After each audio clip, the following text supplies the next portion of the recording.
Maaaring maging kontrobersyal itong sasabihin ko, pero maiintindihan mo kung bakit maraming malalaking content creator ng follow-to-follow ang gumagawa ng mga content na nagpapaiwan ng bakas. Mag-iwan ka ng bakas kung gusto mong dumami ang followers mo. Linyahan yan ng mga pasimuno ng follow-to-follow. Ngayon, natulungan ka nga ba talaga? Tinulungan ka nga ba talaga? O baka umasa ka lang na mababalikan ka talaga? O baka hindi mo naiintindihan kung bakit nila ginagawa yan.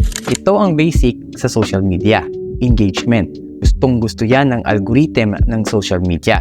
The more na madami engagement, the more na ikakalat yan. The more na madami engagement, probably, the more na mas kikita yan. The more, the merrier. 3. So, hindi yan para sa'yo. Para yan sa kanila. Doon sa post nila. Doon sa content nila.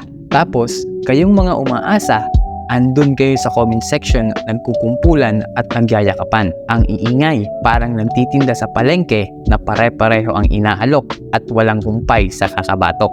Wala ka nang natutunan, umasa at naupo ka pa. Uulitin ko na naman. Kung sino ang may content, yun ang bulsay magkakalaman. Itanim mo yan sa iyong isipan. Ngayon, sino ka dyan? May natutunan?